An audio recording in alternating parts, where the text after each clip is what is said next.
तो इस कहानी के शुरू में हम जेफ नाम के एक आदमी को अपनी बोट पे देखते हैं। वो और उसके साथ ही सांपों को पकड़कर उन्हें बेचने का बिजनेस करते थे और इस मर्तबा ये लोग सांपों को पकड़ने के लिए ऐसी खतरनाक जगह जा रहे थे जहाँ के बारे में माना जाता है कि वो जगह कर्स्ड है। वहाँ पर दुनिया का सबसे बड़ा सबसे खतरनाक क्रिम्सन एनाकोंडा रहता था, जो किसी भी चीज को बड़ी ही आसानी से अपना शिकार बना ले, यहाँ तक कि वो उसके अपने ही जैसे एनाकोंडा से क्यों ना हो। खैर, अब ये लोग अपनी मंजिल पर पहुँच जाते हैं और जेफ का कैप्टन साथी जेफ से ज्यादा पैसे मांगने की डिमांड करता है क्योंकि ये बहुत खतरनाक जगह थी। यहाँ वो और उसकी बोट सेफ नहीं थे। जेफ पे पैसे निकाल कर उसे दे देता है, लेकिन इस मर्तबा गलती से पैसे उससे नीचे गिर गए। जिन पैसों को जब कैप्टन उठाकर सीधा हुआ तो एकदम से जेफ ने उसके गले में अपना चाकू स्टैब करके उसे मार डाला। इसी चाकू से फिर जेफ ने उसका गला उतार कर नदी में फेंक दिया, ऐसे जैसे वो किसी के लिए चारा डाल रहा हो। ये चीज उसके बाकी साथी भी देख रहे थे। जेफ उन सबसे कहता है मुझे धोखेबाजों से नफरत है। ये लोग आगे बढ़ते हैं और जंगल में इन्हें एक मूर्ति दिखाई देती है, ऐसी मूर्ति जिसके ऊपर बहुत सारे सांप बने हुए थे। और ये देखते हुए जेफ कहता है तो आखिर क्रिम्सन एनाकोंडा की कहानी सच थी। दूसरी तरफ जेफ के साथियों को बहुत सारे सांप मिल जाते हैं, जिन्हें देखकर वो भी बेतहाशा खुश हो चुके थे। जल्दी जल्दी वो इन्हें अपने थैलों में भरना शुरू कर देते हैं। दूसरी तरफ जेफ उस बड़े क्रिम्सन एनाकोंडा की तलाश में अपनी बंदूक लेकर निकल जाता है। इन तीनों में से एक साथी जब सांपों से भरे हुए थैले वापस बोट में रखने आया तो उसने देखा कि दूर उनके कैप्टन साथी की सरकटी लाश पानी में खड़ी थी। उसे अपनी आंखों पे यकीन नहीं आया। अचानक वो लाश दोबारा पानी में डूब गई और तैरते हुए कोई बड़ी सी चीज उसकी तरफ आने लगी। डर के मारे यह आदमी जंगल की तरफ भागता है, लेकिन उसकी ये कोशिश कामयाब नहीं होती क्योंकि एक बड़ा सा एनाकोंडा अब उसे अपने शिकंजे में ले चुका था। उसके इर्द गिर्द लिपट कर वो उसकी हड्डियां तोड़ते हुए उसे खाने ही वाला था कि अचानक सीन कट होकर हमें जंगल में उसके दूसरे साथी को दिखाया जाता है। वो साथी एकदम से कुछ देखकर डर गया। असल में उसने उसी बड़े से एनाकोंडा की बॉडी को रेंगते हुए देख लिया था। जैसे ही वो एनाकोंडा एक दरख्त पे चढ़ा तो उसके पेट को देखकर साफ लग रहा था कि उसने किसी इंसान को निकला हुआ है। इससे पहले कि ये आदमी अपनी जान बचाकर भाग जाता, एकदम से उसके सामने उसके साथी की लाश लटक जाती है, जिसके ऊपर अजीब सा लिक्विड लगा था क्योंकि सांप ने अब वापिस उसे अपने मुंह से उगल दिया था। उस पहले वाले आदमी को फेंककर ये सांप अब इस आदमी को अपने शिकंजे में जकड़ लेता है। दरख्त के साथ लगाए वो इसकी हड्डियों को भी जकड़ कर तोड़ देता है और फिर उसे भी खाने लग जाता है। दूर खड़ा जेफ चुपचाप ये सारा नजारा देख रहा था और खुश हो रहा था। बजाय अपने साथियों को बचाने के वो तो ऐसे खड़ा था जैसे ये सब उसकी मर्जी के मुताबिक हो रहा हो।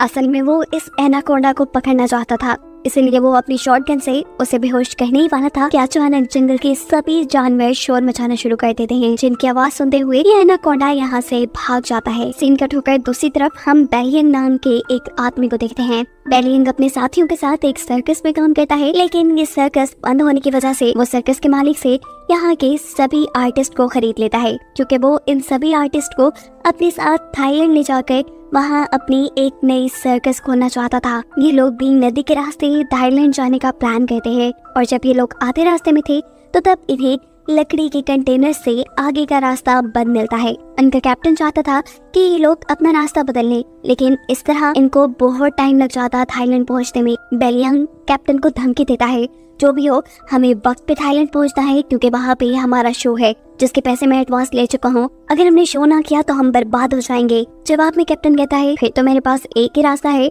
कि हम उन सारी चीजों को डायनामाइट से उड़ा दें, बिना ये बात जाने कि उनके इस काम से उनके ऊपर कितना बड़ा खतरा आ सकता था। ये लोग बम से उन सारे कंटेनर्स को जला देते हैं। ऐसा करने से उनका रास्ता तो साफ हो गया, लेकिन देखते ही देखते बहुत सारे सांपों की बारिश उनकी शिप पे हो गई क्योंकि उन सभी के सभी लकड़ी के कंटेनर्स में सांप भरे थे। डर के मारे ये लोग कहीं न कहीं छुपने की कोशिश करते हैं, जबकि बहुत से लोग बुरी तरह सांपों में घिर चुके थे। इनकी एक साथी लाइन यहाँ होशियारी दिखाती है और एक प्रेशर वाले पाइप के जरिए इन सभी सांपों को अपनी शिप से नीचे गिराने में कामयाब हो जाती है। लेकिन तभी अचानक बाथरूम की छत टूटने की वजह से बहुत सारे सांप बेलियंग के ऊपर गिर जाते हैं, जो कि बाथरूम के अंदर छुपा था। जिनसे बचने के लिए वो नदी में कूद जाता है और तैरते हुए किनारे तक पहुंचता है। लेकिन उसकी बुरी किस्मत यहाँ पर भी एक किंग कोबरा उसे काटने के लिए उसके सामने था। इससे पहले कि वो उसे डस लेता, यहाँ कोई आदमी उसके ऊपर पाँव रखते हुए उसे कुचल देता है। ये इंसान जेफ था जिसने बेलियंग की जान बचा ली थी, इसीलिए बेलियंग उसे अपनी शिप पे ले आता है। जेफ सबको बताता है कि वो एक वाइल्ड एक्सप्लोरर है और एक एक्सीडेंट की वजह से वो यहाँ जंगल में फंस गया। यहाँ अचानक इनका एक साथी कान पकड़कर जोर जोर से चिल्लाने लगा था। जेफ करीब जाकर उसका कान गौर से दिखता है, फिर अपनी उंगली पे कट लगाते हुए वो इस लड़के के कान के पास ले जाता है और हम देखते हैं कि अचानक उसके कान में से एक सांप का बच्चा निकलकर जेफ के हाथ पे काट चुका था और उसके काटने से जेफ को कोई फर्क नहीं पड़ा। वो तो इस सांप को उठाकर पानी में फेंक देता है। ये सारी चीज यहाँ खड़ी लैन नोटिस कर चुकी थी। लैन खुद भी एक स्नेक एक्सपर्ट थी। वो जानती थी कि एक सांप के जहर से इम्यून करने के लिए इंसान को बहुत सारा सांप का जहर अपने जिस्म में डालना पड़ता है और ये चीज वो बेलियांग को भी बताती है और कहती है, मुझे ये जेफ इंसान ठीक नहीं लग रहा। देखो कैसे उसे सांप ने काटा लेकिन उसे कुछ भी नहीं हुआ।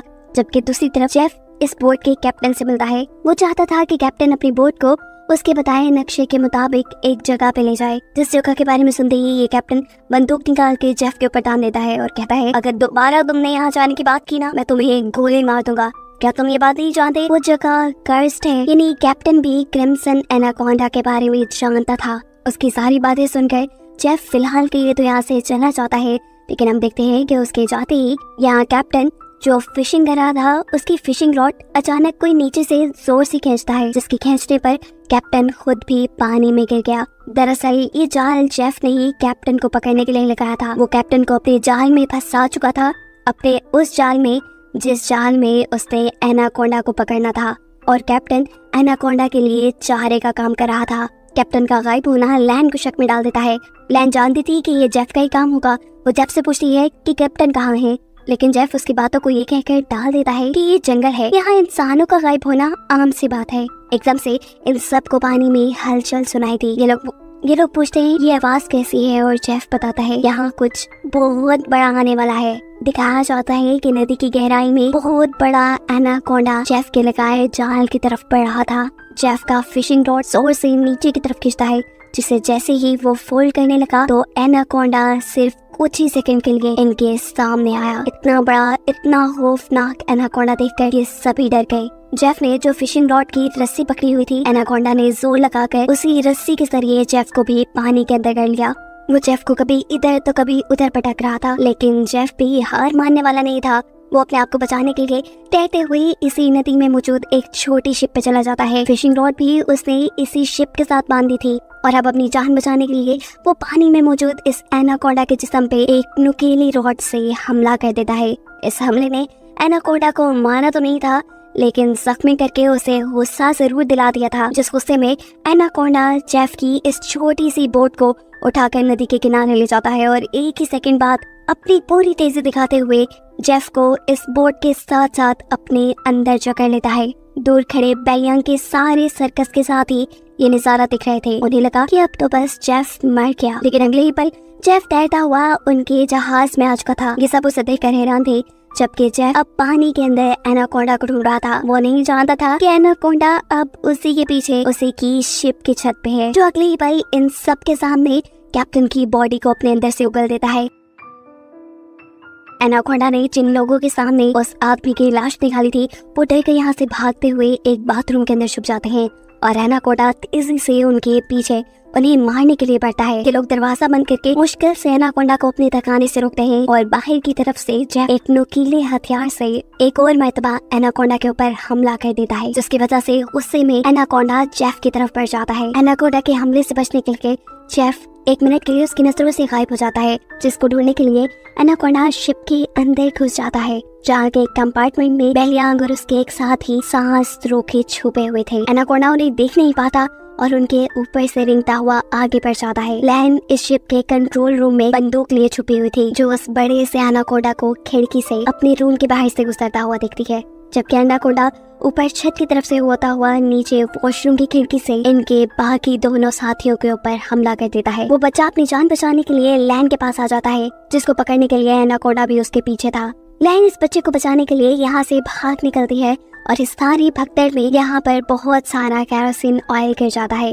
एनाकोंडा भी गुस्से में जब खिड़की से बाहर इनके ऊपर हमला करने ही वाला था, तब पीछे से दूसरा साथी एक घड़ा इस एनाकोंडा के मुंह में फंसा चुका था इस मटके से अपना मुंह निकालने के लिए एनाकोंडा इस जहाज की छत पे बुरी तरह तड़प चुका था। एनाकोंडा ने मुश्किल से मटका तोड़ के अपना सर बाहर निकाला था कि यहाँ जेफ पीछे से एंट्री करते हुए उसके मुंह को एक रस्सी के फंदे में बांध चुका था। इससे पहले कि वो अपने शिकार गिनी इस एनाकोंडा को पकड़ पाता, नीचे शिप के कंट्रोल रूम में आग लग जाती है और यह डायनामाइट यानी इनके बॉम्ब्स तक भी पहुंच गई। एक बहुत बड़ा धमाका इस शिप में दिखाया जाता है, जिस धमाके से अपनी जान बचाने के लिए ये सब के सब पानी में छलांग लगा देते हैं और एनाकोंडा इस सब में मारा जाता है। जहाज को जलता देखकर बेलियांग अब रोने लगा था। उसे ये टेंशन हो गई थी कि ये लोग अब वक्त पे थाईलैंड नहीं पहुंच पाएंगे। उससे में उसका छोटा साथी उससे कहता है, तुम पागल हो क्या? हम उस इतने बड़े एनाकोंडा से बच गए, हमारी जान बच गई, हम जिंदा हैं, ये काफी नहीं तुम्हारे लिए? यहाँ पर लैन समझ चुकी थी कि ये सब कुछ जेफ की वजह से हो रहा था। उसने उनके जहाज को एक शिकंजे के तौर पे इस्तेमाल किया था। वो जेफ से कहती है,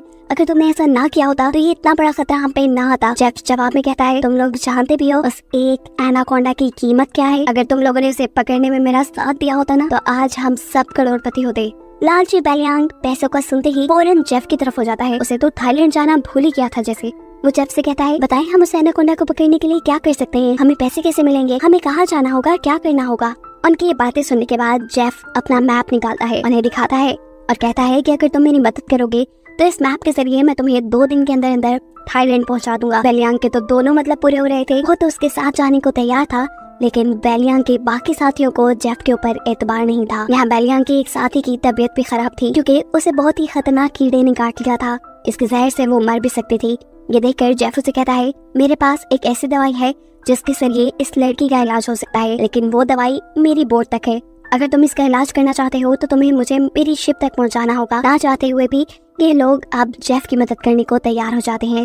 बोट तो अब इनके पास भी नहीं रही थी, पैदल ही ये लोग आगे बढ़ रहे थे। आगे जाते हुए जेफ इन्हें कहता है, यहाँ का पानी मत पी लेना, यहाँ के पानी में ऐसे कीड़े हैं जो इंसान के अंदर चले जाते हैं, उसके अंदर ऐसी प्यास लगा देते हैं कि फिर वो इस पानी के अंदर ही अपने आप को डुबा कर मार देता है। रात हो जाती है, ये लोग एक गार के अंदर स्टे करते हैं जहाँ इन लोगों ने आग जलाई हुई थी और जेफ साइड पे बैठा अपनी मैप पे बने हुए एनाकोंडा को देख रहा था। एकदम से सीन्स फ्लैशबैक में जाते हैं और दिखाया जाता है कि कैसे उस क्रिम्सन एनाकोंडा का सामना जेफ से हो भी गया था। वो एनाकोंडा जेफ को मारने ही वाला था, लेकिन जेफ ने उस टाइम होशियारी दिखाई और अपने आप को उस लकड़ी के कंटेनर्स में बंद करते हुए एनाकोंडा की नजर से बच गया। जिसके बाद ये लोग आए। इन लोगों के डायनामाइट ने वहाँ के कंटेनर्स तोड़ दिए, जिसमें से जेफ बाहर निकल गए, इनके साथ मिल गया। सीन्स दोबारा प्रेजेंट पे शिफ्ट होते हैं जहाँ पर जेफ उस मैप को देख रहा था। बेलियांग उसके पास आता है और उसे कहता है, तुम इसी एनाकोंडा को पकड़ना चाहते हो ना? जेफ कहता है, हाँ, ये एक म्यूटेटेड एनाकोंडा है, एक ऐसा एनाकोंडा जिसे तुम एनाकोंडा का राजा भी कह सकते हो। इसने दुनिया के बड़े बड़े शिकार किए हैं, यहाँ तक कि उसने अपने जैसे बड़े बड़े एनाकोंडास को भी खा लिया। और अगर इसे हम पकड़ने में कामयाब हो जाते हैं तो हमारी 7 पुश्तों को भी काम करने की जरूरत नहीं पड़ेगी। लालच में बेलियांग कहता है, मैं आपकी मदद करने को तैयार हूँ। रात में ये सभी लोग सो रहे थे, तभी अचानक बेलियांग के एक साथी की आँख खुलती है। वो देखता है कि इन सबको चारों तरफ से बड़े बड़े एनाकोंडास ने घेरा हुआ था। अचानक उसकी आँख खुली और हमें पता चला कि ये सब उसका ख्वाब था। उनके आसपास कोई भी एनाकोंडा नहीं था। वो देखता है कि उसका भाई भी यहाँ नहीं है। घबराकर वो इस गार से बाहर आया तो उसने देखा कि उसका भाई बुरी तरह अपने आप को नदी के अंदर डुबा रहा था। करीब जाकर वो अपने भाई को होश में लाने की कोशिश करता है और देखता है कि उसकी नाक से वही जहरीले कीड़े निकल रहे हैं जिनके बारे में जेफ ने उन्हें बताया था कि ये कीड़े इंसान को प्यास लगा लगा कर मार देते हैं और इन्हीं कीड़ों के साथ में उसका भाई भी मारा जाता है। ये लड़का बहुत रोता है, लेकिन अब क्या भी हो सकता था। अगली सुबह ये लोग दोबारा अपने सफर पे निकल जाते हैं। चलते चलते जंगल से एक रास्ता इनके सामने ऐसा आया जहाँ चलने के लिए कोई जगह नहीं थी। इन्हें हर हाल में नदी में उतरना ही पड़ता। नदी को पार करने के लिए कोई भी नदी में उतरने को तैयार नहीं था, क्योंकि इन्होंने नदी में बहुत मुश्किलें देख ली थी, लेकिन कोई दूसरा रास्ता भी इनके पास नहीं था। डरते हुए ये लोग नदी में उतर जाते हैं और अचानक एक लड़का पानी की तरफ इशारा करता है, क्योंकि इनको एक बड़े से एनाकोंडा ने चारों तरफ से घेर लिया था। इनका एक साथी जिसका भाई रात ही मरा था, वो डर के मारे कुछ ना कुछ पढ़ने लग गया, लेकिन जो डरता है वही तो मरता है। वो नहीं जानता था कि एनाकोंडा का मुंह उसके पीछे ही है। एक एकदम से एनाकोंडा उसे पकड़ते हुए बुरी तरह अपने अंदर जकड़ लेता है। उसकी मदद को लैन यहाँ आती तो है, लेकिन ज्यादा कुछ नहीं कर पाती, क्योंकि ये एनाकोंडा उसकी हड्डियां तोड़ चुका था। वो उसका दम घोटकर उसे मार देता है और ये सब लोग खड़े खड़े तमाशा देखते रह जाते हैं। एनाकोंडा उस आदमी के मरे हुए जिस्म को लेकर पानी में गायब हो जाता है और ये सब लोग उससे बचने के लिए यहाँ से आगे बढ़ जाते हैं। कुछ देर बाद आखिर ये सब लोग मिलकर जेफ की बोट तक पहुँच जाते हैं। जहाँ जाते ही बात के मुताबिक जेफ इन लोगों को वो दवाई दे देता है जिससे बेलियांग के साथ ही अपना इलाज कर सकती थी। ये लोग थाईलैंड की जमीन के बहुत करीब थे। उनका एक साथी कहता है चलो जल्दी जल्दी यहाँ से चल पड़ते हैं, लेकिन जेफ इन सबसे कहता है ऐसे नहीं, मैं तुम सब लोगों को वादे के मुताबिक सही सलामत यहाँ ले आया हूँ, लेकिन अब तुम लोगों को भी अपना वादा पूरा करना होगा, तुम्हें मेरी मदद करनी होगी। वो छोटा बच्चा जेफ से कहता है अगर तो तुम्हारी ये मदद उस एनाकोंडा से जुड़ी है तो बस फिर भूल जाओ, हम तुम्हारी कोई मदद नहीं करने वाले। उनकी बातें सुनते ही जेफ यहाँ बंदूक निकाल चुका था और बेलियांग भी अपना चाकू इन सबको दिखाने लगा था, क्योंकि वो भी तो अब जेफ का साथी बन गया है। वो इन सबसे कहता है चलो जल्दी करो, जो जेफ कह रहा है वैसा ही करो। प्लान कहती है तुम सब लोग पागल तो नहीं हो रहे, उस इतने बड़े एनाकोंडा को पकड़ना नामुमकिन है। जेफ कहता है हाँ ठीक कह रही हो, लेकिन पूरी तरह नहीं, उस एनाकोंडा को खाते हुए पकड़ा जा सकता है। ये कहते ही बेलियांग और जेफ दोनों अपने दो साथियों को रस्सी से पकड़कर अपने जाल के ऊपर बांध देते हैं। क्रिम्सन एनाकोंडा के चारे के तौर पर रोता हुआ वो बच्चा बेलियांग से कहता है तुम ऐसा क्यों कर रहे हो, अगर हम लोग मर गए तो सोचो तुम्हारी सर्कस में कौन परफॉर्म करेगा। उसके बाद सुन के पागलों की तरह बेलियांग हंसने लगा और उसने कहा तुम्हें क्या लगा मैं तुम्हें सर्कस के लिए थाईलैंड लेके जा रहा हूँ? अरे पागलो, मैं तो तुम्हें वहाँ लेके जा रहा था ताकि तुम्हारे ऑर्गन्स बेच के मैं बहुत सारा पैसा कमा सकूँ, लेकिन अब देखो मैंने अपना प्लान चेंज कर दिया। अब मैं जेफ के साथ मिल गया हूँ क्योंकि मैं जानता हूँ कि तुम्हारे से भी ज्यादा पैसे मुझे ये एनाकोंडा दे सकता है। यहाँ दूसरी तरफ क्रिम्सन एनाकोंडा के लिए ट्रैप लगाते हुए जेफ ने उन दोनों लड़कियों को भी दरख्त से बांध दिया था, जिसके बाद वो अब एक लड़की से बदतमीजी भी करने लगा था। ये लड़की भी चालाक थी, वो उसे रोकती नहीं बल्कि उसी को अपने जाल में फंसाकर उसकी पॉकेट से उसकी गन निकाल लेती है, जिससे पीछे मुड़कर जैसे ही वो जेफ को शूट करती है तो उसकी बुरी किस्मत कि ये गोली चली ही नहीं और अब वो खुद आ गई जेफ के कब्जे में। इससे पहले कि जेफ उसे मार देता या उसकी दूसरी साथी इनी लैन पीछे से आकर जेफ को स्टैब कर देती है अपनी नाइफ से। जेफ अपने बाजू से लैन को दूर गिरा देता है। दूसरी तरफ मौका देखते हुए दूसरी साथी जेफ के हाथ से गन लेने में लग जाती है। यहाँ लैन भी कमजोर हुए बगैर जेफ के ऊपर चढ़कर उसका गला घोटने की कोशिश करती है और इसी छीना झपटी में वहाँ गोली भी चल जाती है। सीन कट होकर हम उन दोनों लोगों को देखते हैं जिन्हें जेफ ने एनाकोंडा के शिकार के तौर पे रखा था, जिनके पास अब बड़ा सा एनाकोंडा उन्हें खाने के लिए आ रहा था और दूर खड़ा बेलियांग ये सारा तमाशा अपनी आंखों से देख रहा था। बेलियांग उनकी जाल की रस्सी पकड़े हुए था, लेकिन वो ये बात नहीं जानता था जहाँ वो दूसरों की मौत का तमाशा देख रहा है वहीं पीछे उसकी भी मौत खड़ी है। एक और बड़ा सा एनाकोंडा उसके ऊपर भी आंख जमाए बैठा है और इससे पहले कि बेलियांग को इस बात की खबर होती वो एनाकोंडा एकदम से उसके सर के ऊपर वार करके उसे यहाँ से उठाकर ले जाता है। ऐसे उसके हाथ में पकड़ी हुई रस्सी भी उसे छूट जाती है। उन दोनों लोगों का जाल ऊपर चला जाता है। ऐसे एनाकोंडा और उनके दरमियान में फासला आने से उन दोनों की जान बच जाती है। यहाँ जेफ उससे में उस लड़की को मारने की कोशिश करता है, लेकिन इस मरतबा भी लैन बहादुरी दिखाती है और पीछे से एक बड़े से लकड़ी के टुकड़े को जेफ के सर पे मारते हुए उसे बेहोश कर देती है। जेफ के बेहोश होते ही ये दोनों भागते हुए अपने दोनों साथियों के पास आते हैं। उन्हें जाल से निकालकर वो उन्हें भी आजाद कर चुके थे, लेकिन उनकी बुरी किस्मत ये जेफ को होश आ गया था। इसे देखते ही ये लोग बुरी तरह डर गए, लेकिन यहाँ इनकी किस्मत ने इनका साथ दिया। एक बड़ा सा एनाकोंडा आकर जेफ को यहाँ से ले गया। ये सभी लोग अपनी जान बचाकर जेफ की बोट की तरफ बढ़ जाते हैं ताकि उसमें बैठ के ये लोग यहाँ से निकल पाए, लेकिन लैन के साथी की हालत खराब हो चुकी थी क्योंकि उसे जेफ की बंदूक की गोली लग गई थी और वो यहीं पर इन लोगों की आंखों के सामने दम तोड़ देती है। बाकी बचे हुए लोग जल्दी से बोट पे आके उसे स्टार्ट करने की कोशिश करते हैं, लेकिन ये बोट खराब थी। अचानक इनके एक साथी को पीछे से एक गोली लगती है। वो साथी अपनी गर्दन से वो गोली निकाल कर देखता है कि ये शॉटगन थी, यानी बेहोश करने वाली गोली, जिससे किसी ने उसे बेहोश कर दिया था। बेहोश करने वाला और कोई नहीं बल्कि जेफ ही था। यानी इस एनाकोंडा के हमले से भी वो बच गया था और अभी भी वो जिंदा था क्योंकि उसने एनाकोंडा का सर काट कर उसे मार डाला था। जेफ यहाँ एक और मरतबा इन तीनों को बांधकर क्रिम्सन एनाकोंडा के चारे के तौर पे खड़ा कर देता है और इनके चारों तरफ तेज धार वाली लोहे की तार बांध देता है, जिसके बाद वो इनके जाल की रस्सी को पकड़कर यहाँ से दूर खड़ा हो गया। देखते ही देखते बहुत सारे एनाकोंडा इन तीनों के ऊपर हमला करने के लिए पहुँच गए। इन तीनों को लगा बस अब तो इनकी मौत है, अब ये जिंदा नहीं बच पाएंगे। पर यहाँ किस्मत एक और मरतबा इनका साथ देती है और सभी के सभी एनाकोंडास किसी को देखकर यहाँ से चले जाते हैं। उन्होंने असल में यहाँ एक बहुत बड़ा सा एनाकोंडा देख लिया था जिससे डरकर वो यहाँ से चले गए। अब ये एनाकोंडा अपना बड़ा सा मुंह खोले इन्हें खाने के लिए तैयार था। इससे पहले कि वो इनके ऊपर हमला करता, कोई उसके ऊपर ही हमला कर चुका है और यही तो है क्रिम्सन एनाकोंडा द किंग, जिसकी तलाश में जेफ था। इसका साइज बाकी एनाकोंडास के मुकाबले 10 गुना बड़ा था। ये क्रिम्सन एनाकोंडा आहिस्ता आहिस्ता इन तीनों को अपने शिकंजे में जकड़ लेता है और इन तीनों को खाने वाला होता है कि अचानक जेफ रस्सी छोड़कर उसे अपने जाल में पकड़ लेता है। अपने आप को छुड़ाने के लिए क्रिम्सन एनाकोंडा तड़प जाता है।